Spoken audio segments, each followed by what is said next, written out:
Captain Zia Reeves adjusted her tactical vest as she stepped off the transport shuttle onto the pristine landing platform of New Geneva Station.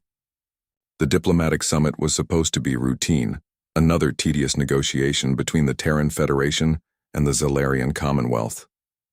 After 15 years of military service, she'd grown accustomed to these political theater performances. What she hadn't expected was the delegation waiting for her. The Zalarian ambassador stood at the center of the welcoming party, her crystalline skin shimmering with an opalescent blue that reminded Zia of Arctic ice. She was tall, elegant, with the characteristic elongated limbs of her species, but there was something familiar about the way she held herself, a slight tilt of the head, a particular grace in her movements. "Captain Reeves," the ambassador said, her voice carrying the melodic quality typical of Zalarian speech, "I am Ambassador Elsa Thara Velaneth, but you may simply call me Elsa." Zia extended her hand in the traditional human greeting, but froze when Elsa clasped it with both of hers. The alien's touch was warm, not the cool sensation she'd expected, and there was something in those large, silvery eyes that made her heart skip. "Do we know each other?" Zia asked, though protocol demanded she maintain formal distance. Elsa's smile was radiant, revealing teeth like polished pearls. "Oh, Captain, you saved my life 15 years ago on Kepler 442b. I was just a frightened child then, hiding in the ruins of my family's research station." The memory hit Zia like a plasma blast. Kepler 442b. The rescue mission that had gone horribly wrong. She'd been a young lieutenant then, part of a humanitarian aid team responding to a distress signal from a civilian science outpost. When they'd arrived, they'd found the station under attack by Vorthan raiders, slavers who preyed on isolated colonies. Most of the Zalarian researchers were dead or captured, but Zia had found one survivor, a small alien child, no more than 8 years old by human standards, huddled in a supply closet. The little girl had been terrified, speaking in rapid Zalarian that Zia's translator struggled to parse.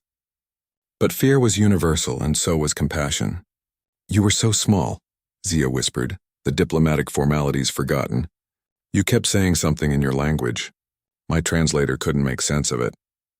"I was saying, 'Help me, please help me,'" Elsa replied, her voice thick with emotion. "And you did.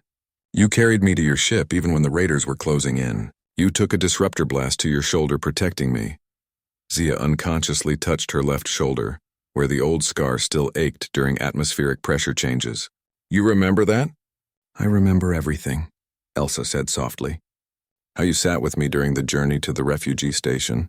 How you shared your ration bars even though you claimed humans needed more food than Zalarians. How you taught me to play that card game, poker, I think. You were quick to learn," Zia said, smiling despite herself. "Too quick. You cleaned out half my unit's weekly pay."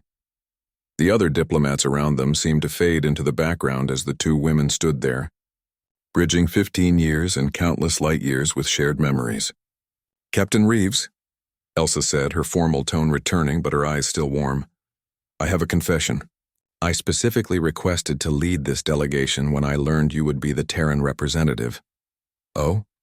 Zia raised an eyebrow. In Zalarian culture, when someone saves a life, a debt is created. Not a debt of obligation, but one of connection.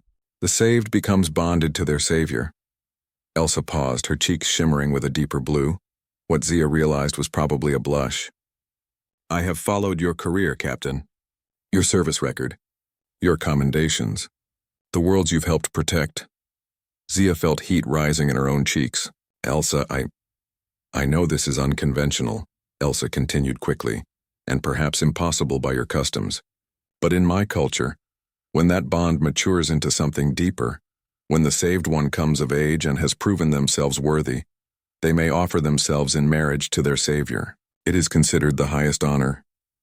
The words hung in the recycled air of the station. Around them, the diplomatic retinue tried to pretend they weren't listening to what might be the most unusual marriage proposal in galactic history.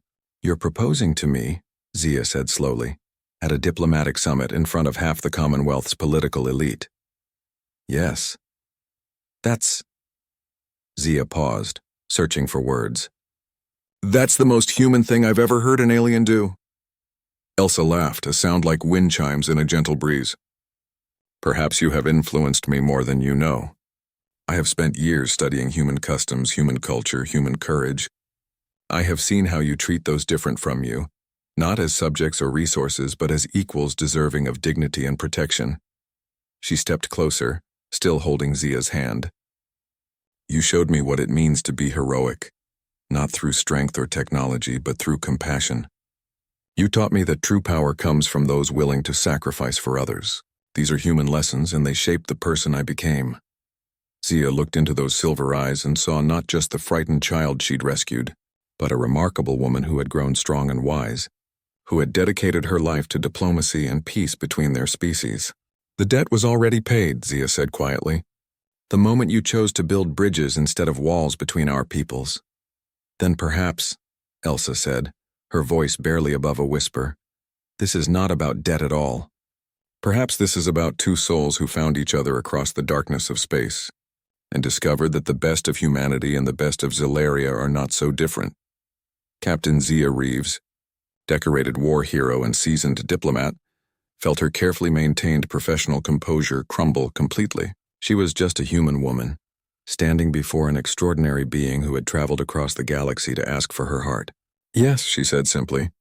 The diplomatic summit could wait. Some negotiations, it seemed, were more important than treaties.